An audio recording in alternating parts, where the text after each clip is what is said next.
we're the leading mobile financial service provider in Myanmar. We operate with a vision to advance greater financial inclusion in the country. We have two separate sort of product streams. We have the traditional over-the-counter money transfer that's available at any one of our 64,000 plus agents through the country. Or we have WavePay, which we've recently relaunched and is a mobile wallet application that lets customers live life their way, which you can use on any mobile phone in Myanmar. So we've grown this business. We started with 4,000 agents in 2016, and that's now grown to more than 64,000 agents. So since we've launched, we've had 24 million unique customers use the Wave services. We've now got a footprint in over 90% of the rural areas, including some very remote locations in the country.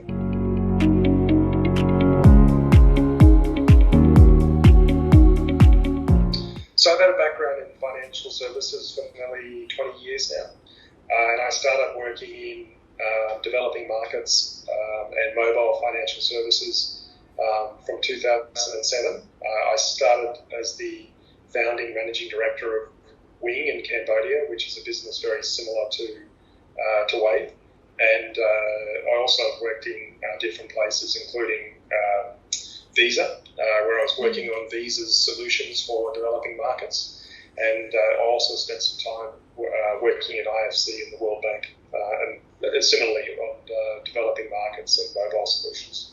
So I moved to Myanmar in in January 2015. Okay. And so I've been the CEO.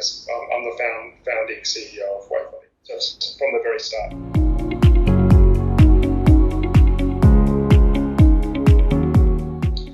I think we were the first to receive a mobile financial services regulation license, and this was a license that was specifically developed to allow non-banking financial institutions, so institutions other than banks, to offer mobile financial services.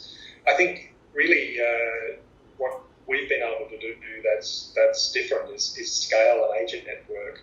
So, we've developed an agent network, as I mentioned, that is 64,000 plus.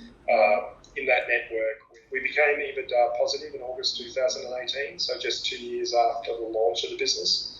And we've continued to maintain that profitability during the COVID period as well. So I think really what makes us different is our size. In 2019 we moved around 6.4 trillion chat, and that was nearly triple what we'd done the year before. In 2019 we paid out around 39 billion chat in commissions, and that almost doubled from the year before.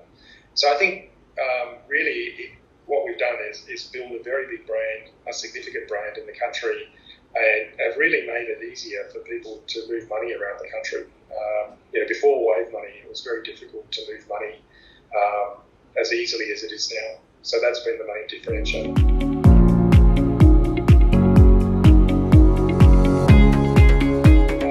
We've moved close to 5 trillion in chat in the first 6 months. So when you look at that as an annualised figure, that's over 10%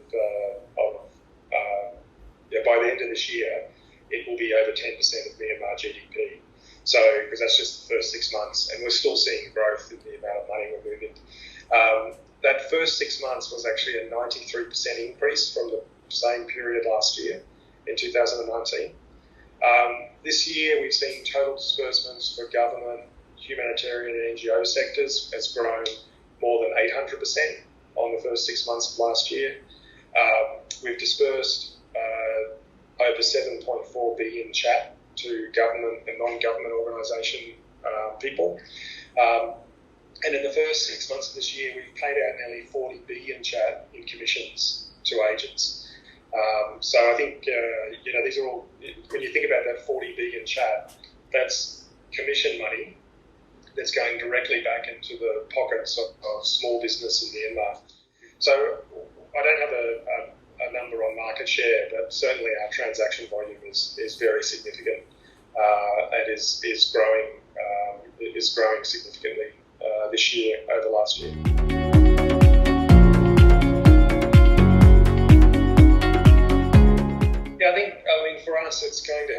accelerate our digital journey. So the focus of the AMP group is very much on our digital business, which is WavePay. So I think we'll see that accelerate. We'll see. We think this will be a transformative partnership for Wave Money and for Myanmar. Ant Group is a very innovative technology provider that's bringing financial inclusion to a lot of the developing world. It's going to accelerate the social impact that we have with government, with NGOs and humanitarian organisations. I think it's going to allow us really to accelerate our technology journey and to bring in new products and features which are really going to accelerate financial inclusion in Myanmar.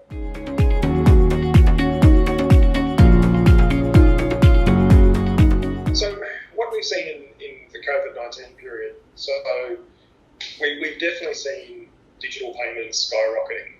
So, if I look at the same period, say from March to August, or March to September, which is the sort of COVID period, we've seen an 820% increase over the same period last year in terms of digital payments. And we already had a significant digital payment base. But that has really been the accelerator that's come from COVID, because people haven't wanted to handle cash, and so they've really wanted to move into digital payments. The most popular use cases we're seeing are P2P, airtime, bill payment, gaming, and e-commerce. And I think it's becoming very, very normal for people to use a digital wallet. That to me, in the last 6 months, we've gone from early adopters through to the mass now using digital wallets. I think the second thing we've seen is really it's allowed us to actually work with government a lot better.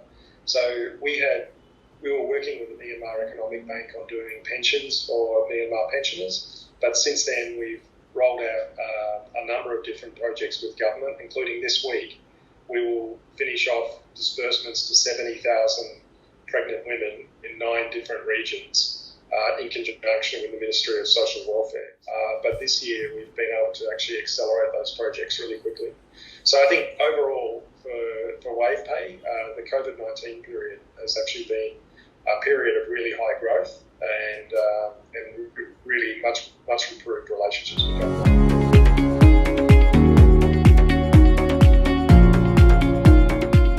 Most usual case of where there's an issue is where customers have been social engineered. So it's someone who pretends to be from the Wave Money call centre. We really are trying to educate consumers that you only communicate with the official Wave Money Facebook page with the blue tick, that you need to protect your information very closely. And this is, it's not unusual for this to happen because Myanmar's gone through such rapid digitisation. So we continue to do a lot of training. So we are doing radio advertising at the moment around some of the security issues. We continue to use Facebook. We have do's and don'ts. We'll continue to find new ways to actually educate consumers. One of the interesting things I would say is that we have seen a drop in fraud, even as we've seen an increase in transactions. So I think that's an indicator to me that consumers are actually getting more savvy, and as the digitisation continues, they're getting more careful about protecting their information.